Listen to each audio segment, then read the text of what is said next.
Marie dit alors, « Oui, vraiment, le Seigneur est grand, je le chante. Mon cœur est dans la joie à cause de Dieu qui me sauve. Il a fait attention à moi, sa servante sans importance. Oui, à partir de maintenant, les gens de tous les temps diront mon bonheur. Le Dieu Tout-Puissant a fait pour moi des choses magnifiques. Son nom est saint. Il sera plein de bonté pour toujours envers ceux qui le respectent avec confiance. Il agit avec beaucoup de puissance. Il chasse ceux qui ont le cœur orgueilleux. Il renverse les rois de leur siège et il relève les petits. Il donne beaucoup de richesses à ceux qui ont faim et les riches il les renvoie les mains vides. Il vient au secours du peuple d'Israël, son serviteur. Il n'oublie pas de montrer sa bonté. Voilà ce qu'il a promis à nos ancêtres, Abraham et à sa famille pour toujours. La grâce et la paix vous sont données de la part de Dieu notre Père, de Jésus-Christ notre Seigneur et notre Sauveur, dans la communion du Saint-Esprit qui nous rassemble et qui nous réunit. Je vous invite à la prière. Éternel notre Dieu, encore une fois, nous voulons te dire merci d'avoir tout renouvelé en un seul soir. Merci de venir dans notre histoire. Merci de te mêler à notre histoire. Merci de faire que ton histoire soit la nôtre et que notre histoire soit la tienne. Merci aussi de venir dans la simplicité. C'est au nom de Jésus-Christ que nous te prions. Amen. Je vous invite à continuer notre louange en chantant « Magnifique est le Seigneur », qui va donc avec le texte que je viens de lire, avec ce Magnificat. On peut chanter debout, on peut chanter assis, selon votre goût. La première, la deuxième et la 8e strophe. 14:03.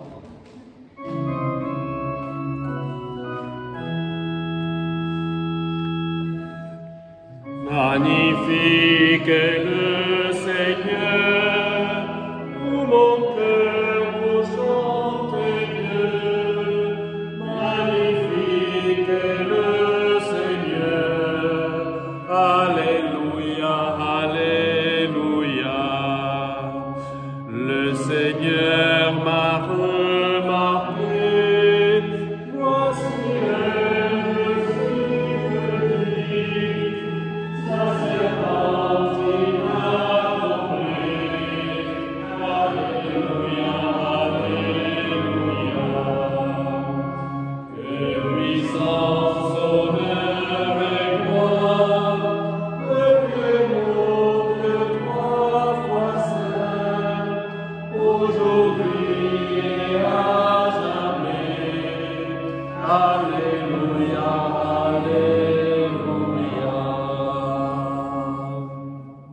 À vous asseoir.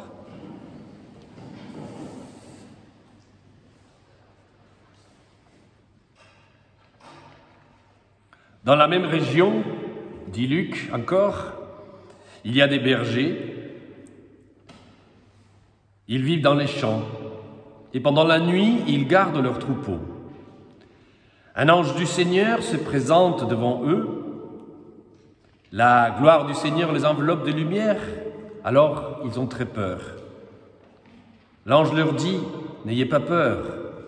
Oui, je viens vous annoncer une bonne nouvelle qui sera une grande joie pour tout votre peuple. Aujourd'hui, dans la ville de David, un sauveur vous est né. C'est le Christ, le Seigneur. Et voici comment vous allez le reconnaître. Vous trouverez un petit enfant enveloppé dans une couverture et couché dans une mangeoire. » Tout à coup, il y a avec l'ange une troupe nombreuse qui vient du ciel. Ils chantent la louange de Dieu. Gloire à Dieu, au plus haut des cieux, et sur la terre, paix à ceux que Dieu aime.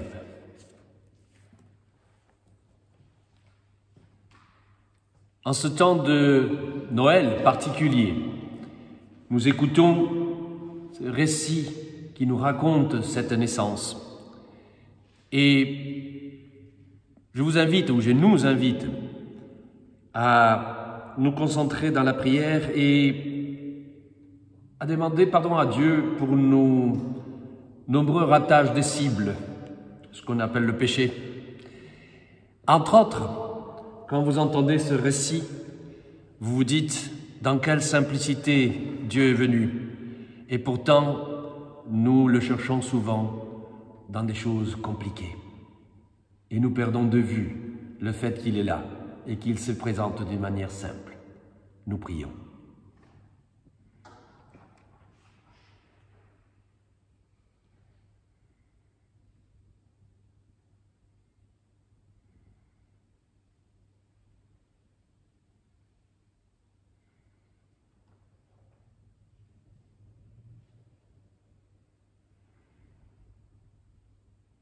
Éternel notre Dieu, nous te remercions d'être venu à nous d'une manière simple.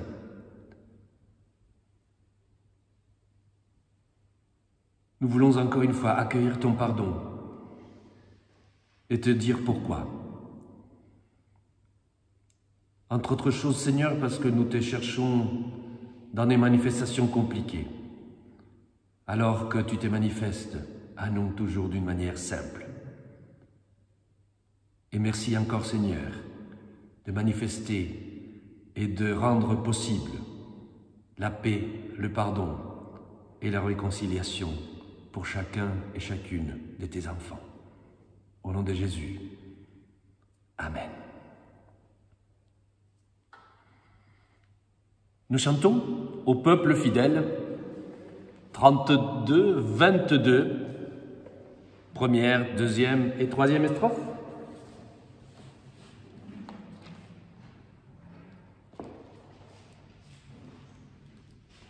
Le premier qui est à la page 372. 372. Très bien.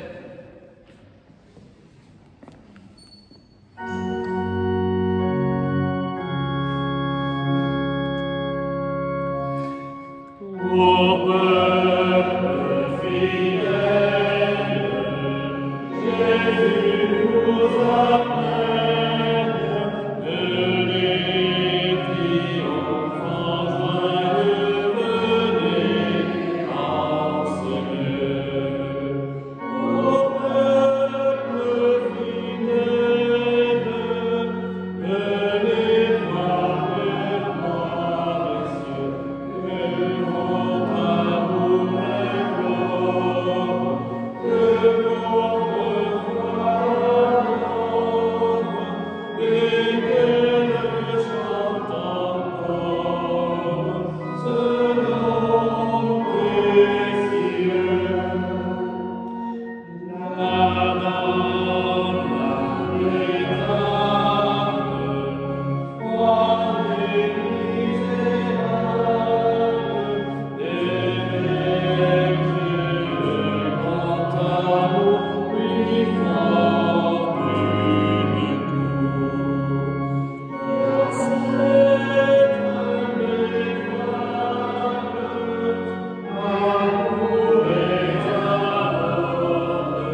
Nous suivons toujours le récit de Luc. Nous allons en avant, nous allons en arrière, et cette fois-ci nous allons en arrière, et je vais donner lecture donc au chapitre 1 de Luc, au chapitre 2 de Luc, versets 1 à 7, donc dans la suite. À cette époque, l'empereur Auguste donne l'ordre de compter les habitants de tous les pays.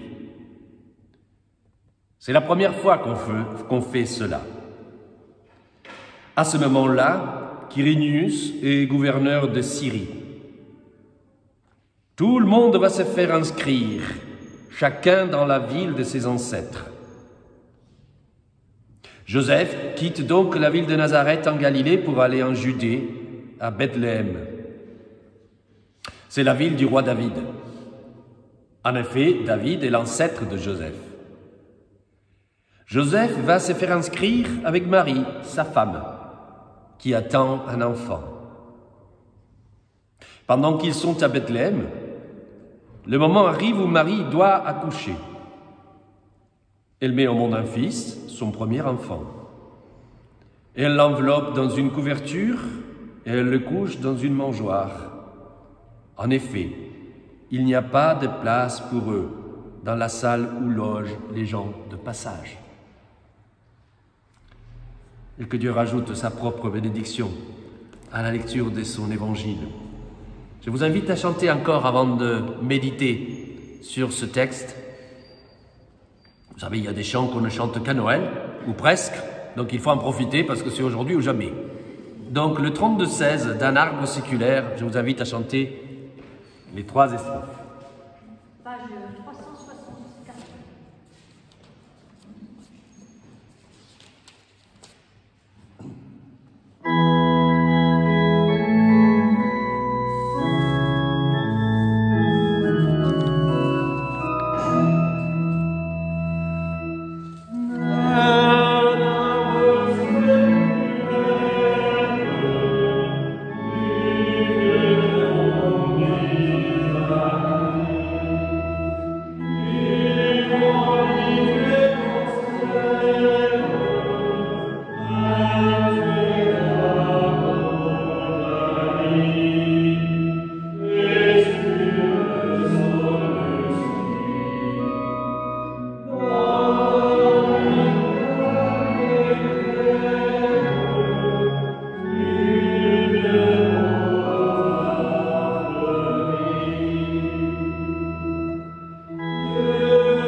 En écrivant hier cette prédication, je me suis demandé pourquoi j'ai suivi cette liturgie finalement qui donne toutes ces lectures de Luc et après des Matthieu, qui suit le récit. Et pourquoi j'ai gardé justement pour la prédication le texte qui, à première vue, apparaît comme être le moins intéressant de tous les textes qui parlent de la naissance du Christ. Parce que tous les autres textes, l'annonce faite au berger, les sages d'Orient qui arrivent, ils ont tous déjà quelque chose à dire en eux-mêmes.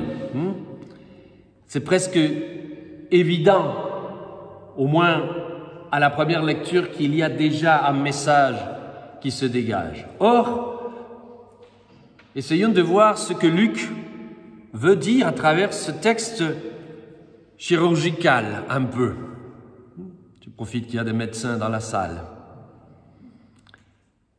Que peut nous dire aussi pour ce message, pour ce Noël 2020, qui est si particulier, en ce temps si particulier du monde. Luc écrit l'Évangile avec une double, et surtout ce récit que nous venons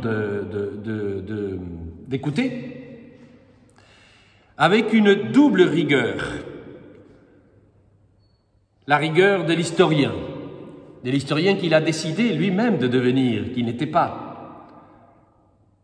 Pour mémoire, je vous rappelle que Luc commence et l'Évangile et son deuxième livre, qui est le livre des Actes, par la même dédicace. À toi, Théophile,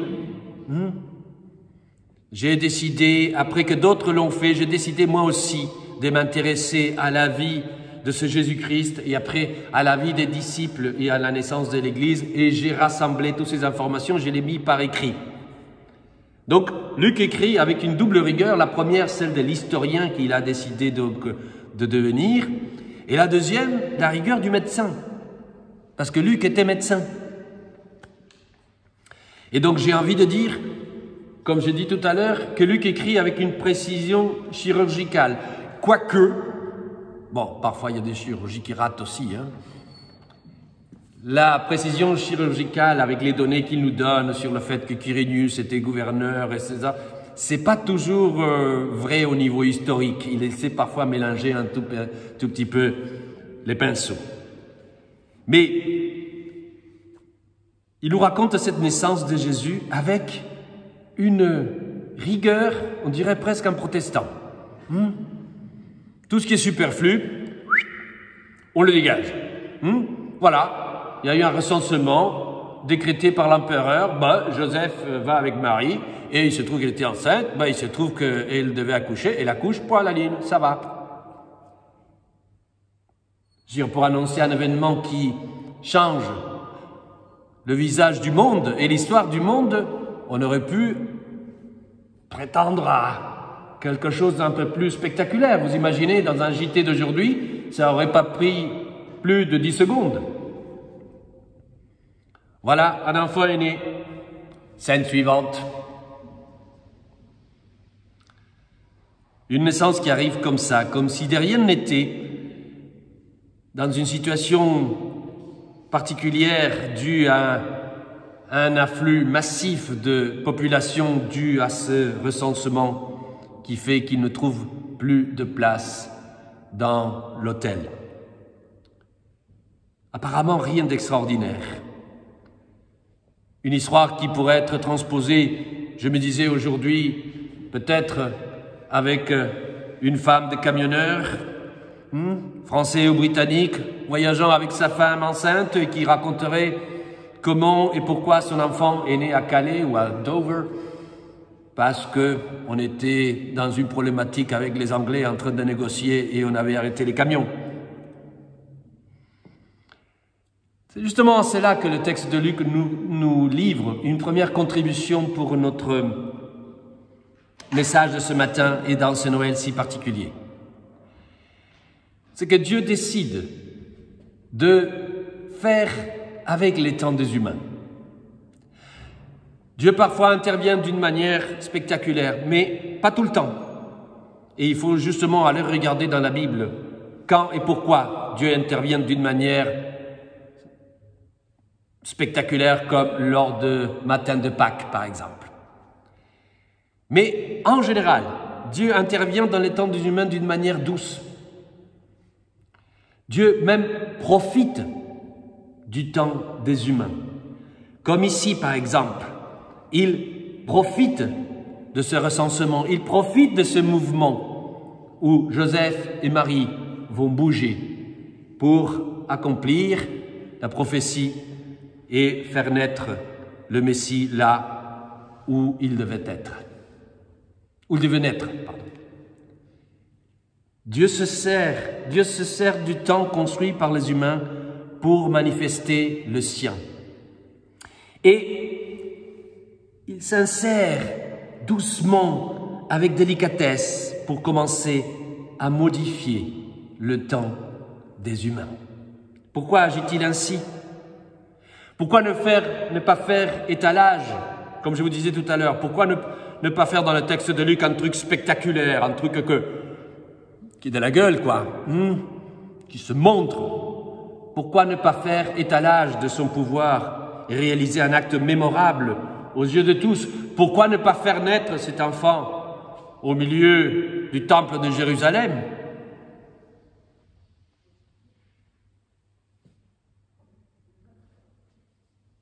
En tout cas, ça aurait eu beaucoup plus de diffusion qu'un enfant qui naît dans une mangeoire, qui est posé, dans une mangeoire et qui naît dans une table. Moi, je pense que Dieu agit de cette manière-là, et c'est peut-être le message à retenir de temps en temps à Noël, par amour et par respect des humains. Par amour et par respect de nous. Nous qui sommes des êtres limités, imparfaits, souvent et plus que souvent pas prêts à une révélation aussi importante d'un seul coup. Et sinon, regardez l'impact sur nos vies d'un simple confinement. Et oui, je dis un simple confinement car si bien il est vrai qu'à l'échelle de notre nombril et de notre petite histoire, ça paraît un Everest inatteignable, à l'échelle de l'histoire de l'humanité de laquelle nous faisons partie, c'est un petit détail qui a très peu d'importance.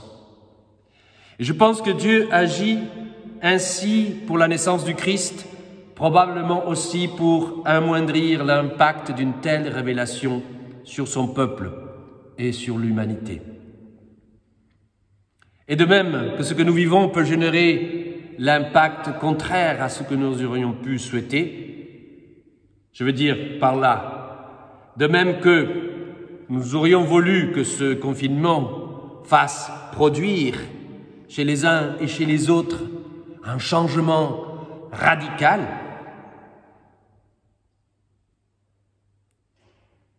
nous aurions voulu cela. Au lieu de cela, nous avons plutôt des gens qui rêvent de revenir au monde d'avant, comme si de rien n'était. D'autres ont plongé dans le plus grand des désespoirs et n'attendent plus rien, ni des dieux, ni des personnes. De la même manière, seul un petit nombre a ressenti l'impact de cette situation comme un appel à la conversion, comme un moment où il fait bon de s'arrêter et d'écouter la voix de Dieu ou celle de quelque chose qui produit un effet sur nous. De même, pour que la révélation de la vérité au monde ne produise pas l'impact contraire à celui désiré, elle se dévoile, en tout cas c'est ce que je pense, elle se dévoile progressivement aux yeux des humains. Et surtout aux yeux des humains qui sont prêts à écouter, à recevoir et à se laisser interpeller par le projet de Dieu. À mon avis, c'est pour cela que Dieu décide que cette naissance se fasse de cette manière-là, et non pas au milieu des foules, en plein capital. Et peut-être pour cela, la première compagnie que cet enfant aura, en plus de celle de ses parents, ce sont des bergers qui sont isolés quelque part et quelques sages d'Orient qui arrivent après. Et je pense que Dieu continue à agir de la même manière aujourd'hui, c'est-à-dire dans ce Noël particulier, nous pouvons nous placer dans le même contexte que celui de Luc. Effectivement, cette naissance se produit dans un contexte particulier. Il n'y avait pas de recensement tout le temps, comme le dit même Luc, même si ce n'est pas vrai. Luc dit qu'on ne faisait pas, c'était la première fois qu'on faisait un recensement. Non, l'Empire romain faisait des recensements assez souvent, pour une question très simple. Les impôts. Ah, si vous croyez que c'était pour savoir combien d'habitants il y avait dans tel endroit, ça les intéressait pas du tout. L'intérêt de compter les gens, c'était un intérêt d'impôt. Mais chaque fois que ce recensement arrivait, il y avait un grand chamboulement dans cette société. Pourquoi? Parce que, comme le dit Luc, et ça c'est vrai, il fallait aller là où on était né. Vous imaginez, si ça m'arrivait moi, je devrais faire 11 000 kilomètres pour un simple recensement et revenir tout de suite après. Mais ce que je veux dire, c'est que dans une telle situation, la vie normale était complètement chamboulée. Il y avait un craquement, il y avait une modification de la vie normale. Faites la comparaison avec aujourd'hui. Et c'est dans ces chamboulements, dans ces craquements, dans cette modification de la vie normale que Dieu glisse son projet, que Dieu s'glisse ou se laisse glisser dans la vie des humains. Et je pense que c'est toujours vrai encore aujourd'hui, c'est dans les craquements du quotidien que Dieu vient insérer à chaque fois une nouvelle étape de son projet. Quel message peut-il vouloir nous glisser en ce moment?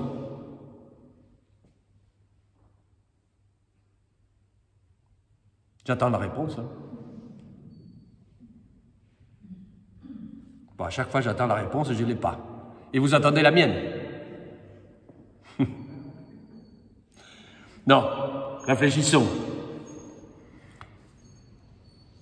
Quel message peut-il vouloir faire glisser Dieu dans ce craquement de notre société?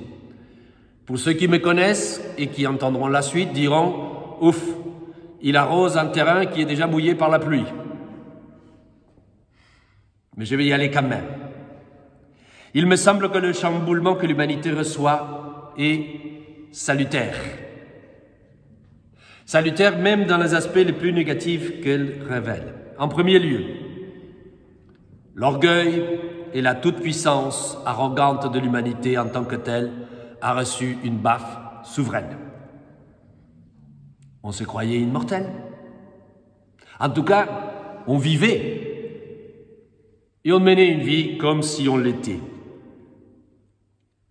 On refusait de vivre dans la justice et le partage, dans le pardon et la réconciliation, comme si on avait devant nous l'éternité, plusieurs vies pour venir après, dans la suivante, réparer ce que nos erreurs et nos lâchetés produisent au quotidien. Changer? Non. Peut-être demain, on verra. Voilà qu'il n'en est rien. On redécouvre, et c'est salutaire, encore une fois, désolé de le dire comme ça, mais on redécouvre notre mortalité. On redécouvre nos limites en tant qu'individu, mais aussi nos limites en tant qu'humanité. On découvre aussi, pour ceux qui ont envie d'ouvrir les yeux et d'ouvrir les oreilles et leur entendement, on découvre aussi la véritable réalité des idoles qu'on a construites et à travers lesquelles nous avons poussé Dieu souvent en dehors de nos vies. Ces idoles sur lesquelles nous avons construit nos sécurités pour la vie, croyant qu'ils pouvaient, eux, assurer. Et on a découvert aussi, non seulement qu'ils n'assurent strictement rien là-dessus, mais qu'en plus, ce qu'ils promettent, ils ne peuvent pas l'accomplir.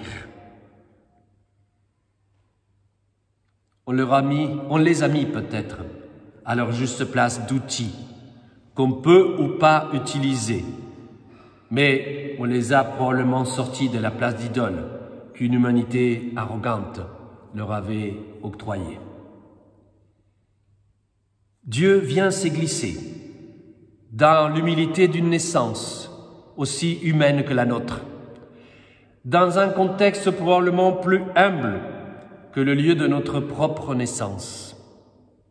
Sauf s'il y en a un d'entre vous qui est né dans une étable. Dans un camion.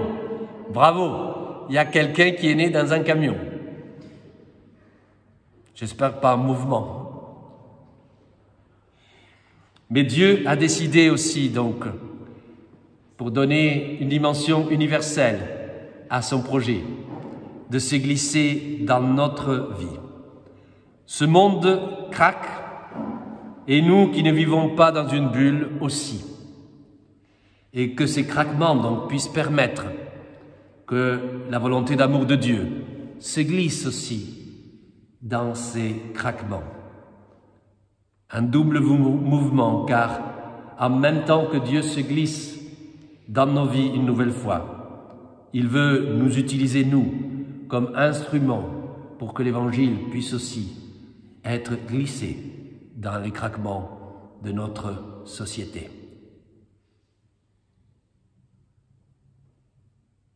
Joyeux Noël à tous et à toutes. Amen.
Décidément, c'est Noël est celui de toutes les surprises, et la surprise que je viens de découvrir dans ma liturgie, c'est que j'ai mis chant après la prédication, mais je n'ai pas mis le chant.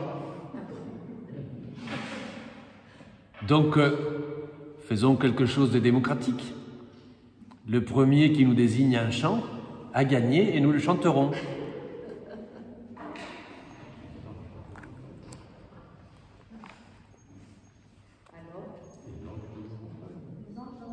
Les anges dans nos campagnes. Allez, on va chercher les anges dans nos campagnes.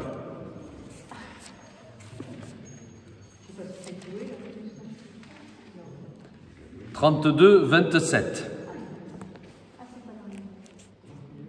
32, 27.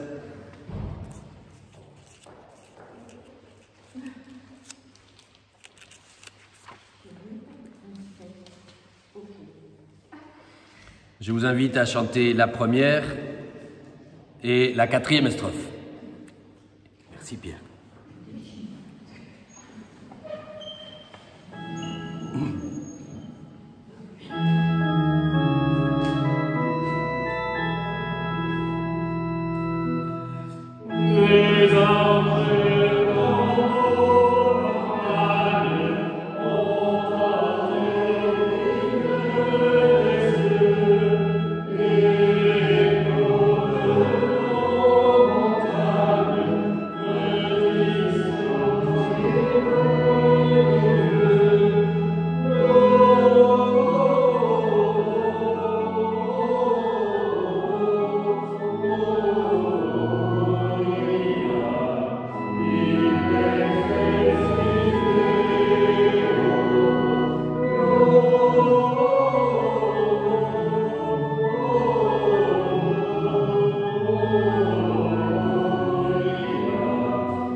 Vous voyez que je parle des craquements de la société.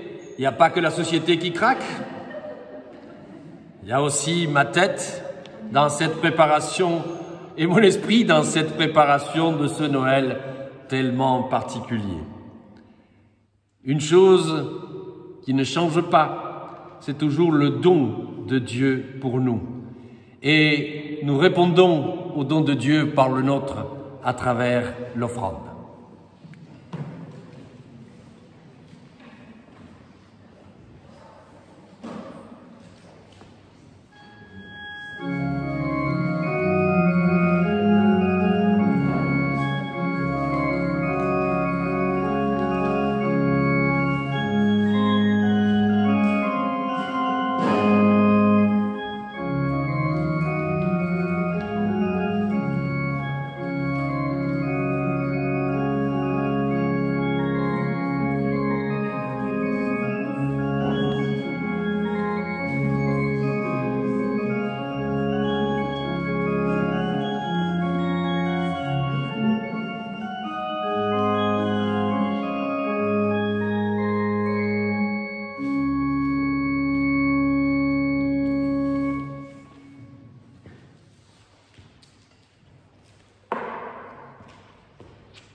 Quelques annonces pour ce matin. Le premier, c'est que dimanche prochain, il y a le culte. Ça vous étonnera pas. Et ça vous étonnera pas non plus que ce soit pas moi, mais que ce soit Geneviève, voilà, qui s'est proposée pour diriger ces cultes, et je la remercie publiquement pour cela. Vous dire aussi que l'entraide continue de porter, et c'est le cas d'utiliser ce verbe, de porter vraiment son témoignage auprès des gens qui ont vraiment besoin, et malheureusement, vous le savez, ils sont de plus en plus nombreux. Et ce que nous pouvons constater aussi, c'est que, comment dire, plus diversifiés. Voilà, c'est-à-dire qu'il y a des catégories qu'on pensait pas voir et qu'on commence à voir aussi aujourd'hui arriver parce qu'ils s'en sortent pas et ils nous le disent. Et je voudrais que nous portions donc aussi dans la prière notre entraide et tous celles et ceux qui sont là et qui font un travail et un témoignage véritablement formidable. Dans les évangiles, l'histoire continue et chez Matthieu, il nous dit que Jésus naît à Bethléem, en Judée, au moment où Hérode le Grand est roi. Alors des sages viennent de l'Est et arrivent à Jérusalem. Ils demandent « Où est le roi des Juifs qui vient de naître? Nous avons vu son étoile se lever à l'Est et nous sommes venus l'adorer. » Quand le roi Hérode apprend cela, il est troublé et tous les habitants de Jérusalem aussi. Le roi réunit tous les chefs des prêtres de son peuple avec les maîtres de la loi. Il leur demande « À quel endroit est-ce que le Messie doit naître ?» Ils lui répondent « Le Messie doit naître à Bethléem en Judée. » En effet, le prophète a écrit « Et toi, Bethléem du pays de Juda, tu n'es sûrement pas la moins importante de ville de Juda. Et oui, un chef va venir de chez toi. Il sera le berger de mon peuple, Israël. » Alors Hérode fait appeler les sages en secret. Il leur demande à quel moment est-ce que l'étoile est apparue.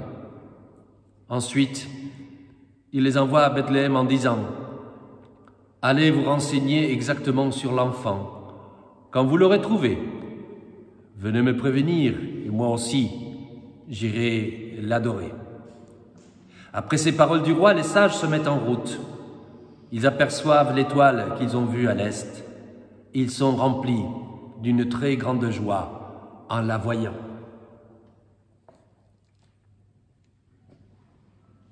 Ce message de l'évangile de Matthieu nous ouvre à la prière d'intercession. Pourquoi? Parce qu'il nous annonce que cette venue devient une annonce universelle. De la même manière que notre prière d'intercession est une prière universelle. Je vous invite à prier.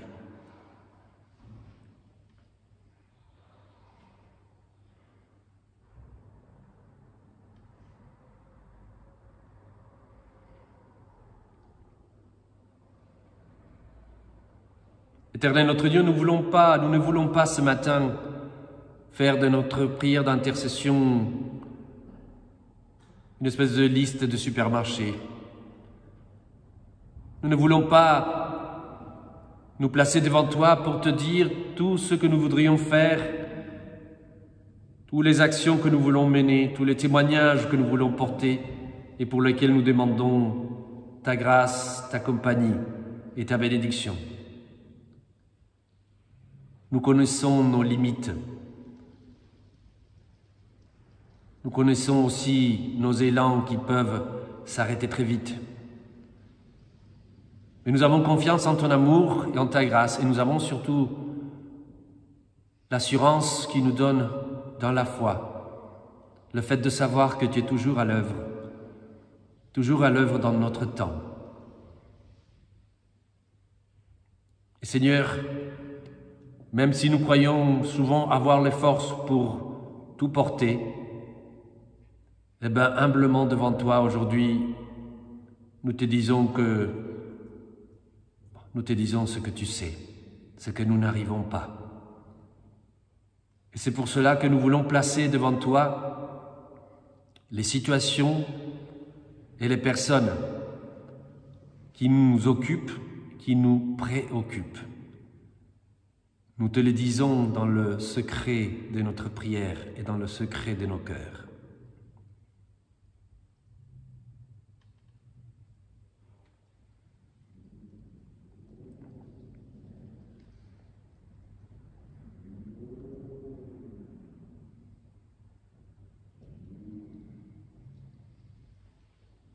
Seigneur, comme ce vent qui souffle, viens et ton esprit sur nous. Et ton esprit nous apprend à dire ensemble la prière que ton Fils Jésus nous a enseignée. Notre Père qui es aux cieux, que ton nom soit sanctifié, que ton règne vienne, que ta volonté soit faite sur la terre comme au ciel. Donne-nous aujourd'hui notre pain de ce jour. Pardonnez-nous nos offenses, comme nous pardonnons aussi à ceux qui nous ont offensés. Et ne nous laisse pas entrer en tentation, mais délivre-nous du mal, car c'est à toi qu'appartiennent le règne, la puissance et la gloire, au siècle des siècles. Amen.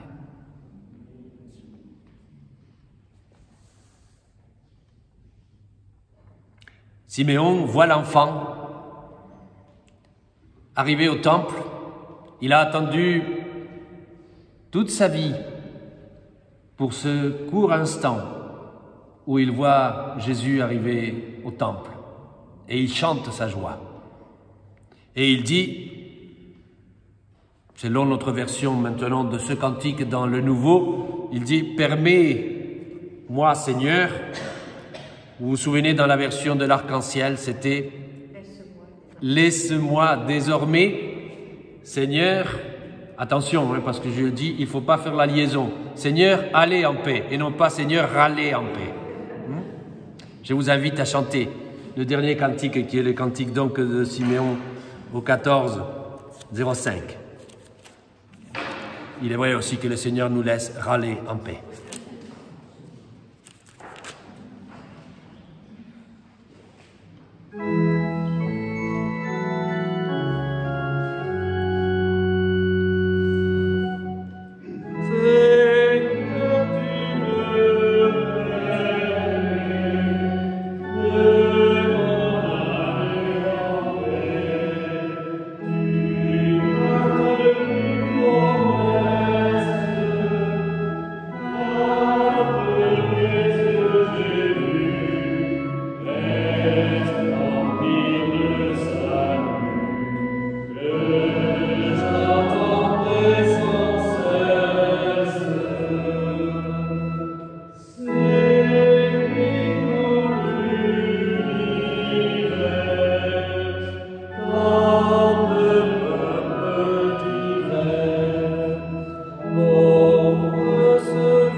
Dans une situation de craquement extrême, comme fut cette libération de l'esclavage en Égypte, je le disais hier lors du culte de la veillée à Aubagne, lors de la libération d'Égypte et cet inconnu qui est ce chemin du désert, Moïse demande à Dieu la formule pour bénir le peuple. Dieu lui donne cette formule qui sera donc aussi notre bénédiction. Que le Seigneur vous bénisse et vous protège. Que le Seigneur fasse briller sur vous son visage, qu'il ait pitié de vous, qu'il vous regarde avec bonté et qu'il vous donne la paix. Amen. Et donc, en musique, nous sortirons en nous souhaitant un joyeux Noël dans la forme accoutumée par le temps qui court. Merci, Salam.